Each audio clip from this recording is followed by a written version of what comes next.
Hello दोस्त। Group D के बच्चे आजकल परेशान हो रहे हैं और कुछ लोग उससे और भी परेशान कर रहे हैं। समझाएंगे इस वीडियो में। वेटिंग लिस्ट होना चाहिए समय बचाने के लिए। मैं पहली नज़र में बता रहा हूँ, मेरे लिए बहुत इम्पोर्टेंट है। हर कैंडिडेट को वेटिंग लिस्ट में लेना चाहिए, जब ज़रूरत पड़े तो उसको भर्ती देना चाहिए। लेकिन इससे पहले भी एक चीज़ और बात करूँगा कि जॉब उतना ही कैंडिडेट को देता है रेलवे जितना उनके पास जॉब अवेलेबल रहती है। दोनों चीज़ें आप तुलना करके चलेंगे तो थोड़ा सा समझेंगे और टेक्निकली साउंड बनेंगे। पेपर कटिंग जैसा बात नहीं करेंगे। ऑफिशियल नोटिस आया था, उसके बारे में भी बात करेंगे कि वेटिंग लिस्ट वर्सेज सेकंड और थर्ड डीबी का कंसेप्ट क्या है, दोनों में बेटर क्या है और कैंडिडेट के लिए भलाई क्या है। लेकिन उससे पहले एक चीज़ और बता दूं कि जब एक वेटिंग लिस्ट की बात कहां से उठी होगी, मुझे पता है वो कोचिंग माफिया के द्वारा ही उठाया गया होगा। क्योंकि उन्होंने बोला था कि आपका 2 नंबर में, 3 नंबर में, 4 नंबर में सिलेक्शन हो जाएगा पीटी के बाद। पीटी तैयारी करो और मेरे यहाँ पीटी पास होने के लिए रिजल्ट है, और जैसे ही आप पीटी पास कर जाओगे आपको जॉब मिल जाएगा। लेकिन जॉब तो यहाँ कहीं 4 नंबर यूआर में, कहीं 6 नंबर एससी में, कहीं 10 नंबर एससी में, कहीं ईडब्ल्यूएस में 12-14 नंबर ऊपर चले गए। तो बच्चे उन पे प्रेशर बना रहे हैं। तो उस प्रेशर को, दबाव को हटाने के लिए कर क्या रहे हैं, कह रहे हैं कि वेटिंग लिस्ट दिलवा देंगे। देखिए, वेटिंग लिस्ट कोई बुरा ख्याल नहीं है और एलपी टेक्नीशियन से पहले रेलवे देते आता है। हालांकि एक बार अगर आप ग्रुप डी की बात करें, 2/18 में केवल 5% वेटिंग दिया था, और ये 5% वेटिंग ऊँट के मुंह में जीरा से भी कम साबित हुआ था। कई आरआरसीओ में तो 12 डीबी तक गई थी। यानी इस वेटिंग लिस्ट का कोई मतलब ही नहीं रह गया था, क्योंकि पहले डीबी में ही कैंडिडेट ख़त्म हो जाते हैं। और अगर अभी 5% वेटिंग दे भी दे तो मैं तो कह रहा हूँ कि बिना वेटिंग के आपको 10-15% दिलवाते हैं, जब अपने आप देगा रेलवे। उनकी मजबूरी है, आपकी मजबूरी नहीं है, उनकी मजबूरी है। तो आपको वेटिंग लिस्ट चाहिए या सेकंड या थर्ड डीबी चाहिए, आप सोच लीजिए आपको क्या चाहिए। यानी रेलवे के पास जितनी जॉब है उतना दे दे, तब भी अभी सेकंड और थर्ड डीबी आएगा, मेरा मानना है। हालांकि वेटिंग लिस्ट देना में कोई बुराई नहीं है, जब हो तब देते रहे। लेकिन यहाँ पे एलपी टेक्नीशियन में हुआ क्या था, मैं एक बैकग्राउंड में ले चलना चाहूँगा। एलपी टेक्नीशियन में 50% वेटिंग दिया था। लोगों का डीबी हो गया, मेडिकल हो गया, लोगों ने अपने घर परिवार में बोल दिया कि मेरा तो अब आज नहीं तो कल नौकरी हो ही जाएगी। कुछ लोगों ने शादी भी कर लिया, दहेज भी ले लिया, और बाद में पता चला नौकरी नहीं मिली। लोगों ने दिल्ली आरआरबी के पास या आरआरसी के ऑफिस दफ्तर जाके वहाँ पे धरना प्रदर्शन किए कि मुझे जॉब मिलनी चाहिए। जो वैलिड डिमांड थी कि वेटिंग लिस्ट में है, इतने सालों से भर्ती नहीं आई है, रेलवे में पोस्ट खाली है, मुझे जॉब दो। तो रेलवे ने कहा कि दूंगा, लेकिन वही 2018 से पहुंचा के 23 तक अभी देखे होंगे कि कई सारे आरआरसी का अभी भी पैनल आ रहा है। यानी 5-7 साल में जो वैकेंसी नया नहीं निकाल के जो बचे हुए वैकेंसी खाली हो रहा है, उसी में किसी तरह से जुगाड़ से एडजस्ट किया जा रहा है। यानी 5 साल तो वर्किंग लाइफ ऐसे ही गया, ग्रुप डी में भी चला गया।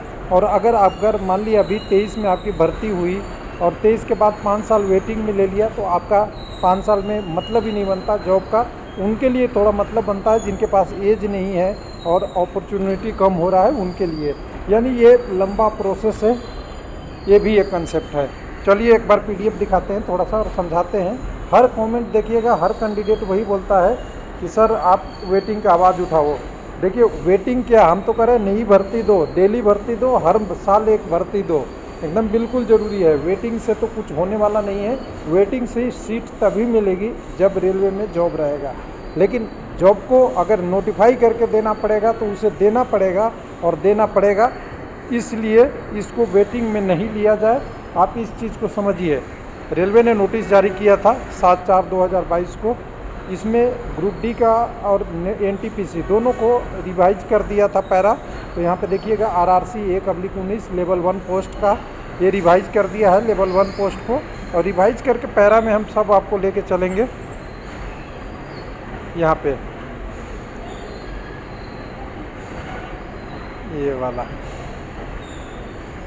1 मिनट कहाँ गया जी, पैरा पर लेके आएंगे, इधर उधर बात नहीं करेंगे आपसे। हाँ, ये 2.3 जो नोटिफिकेशन में 13.3 था कि जो कैंडिडेट है उनको 5% वेटिंग के साथ डॉक्यूमेंट वेरिफिकेशन के लिए बुलाया जाएगा।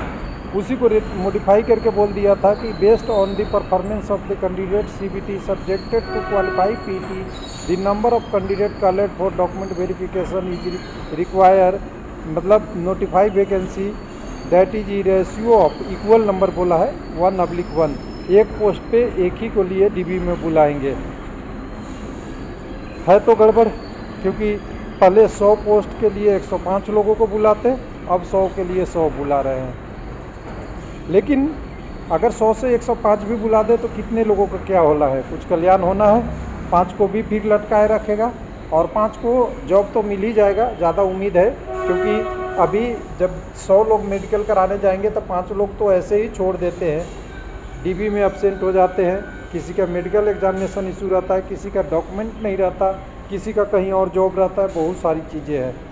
किसी के पास NOC नहीं रहता, किसी के एक सर्विसमैन में क्वालिफाई हो गए हैं, उनकी रिलीविंग डेट नहीं होती सही, वगैरह वगैरह वगैरह बहुत सारी चीज़ें इशू होती है। तो ये 5% वेटिंग लेके आप क्या करोगे? कोई बेनिफिट है? आप कहो ना नहीं भर्ती दो और मुझे जॉब दो, ये भी सही तरीका है। ये 5% वेटिंग का अब क्या तरीका है रेलवे के पास? तो NTPC का आप कोई भी वैकेंसी खोल लीजिए।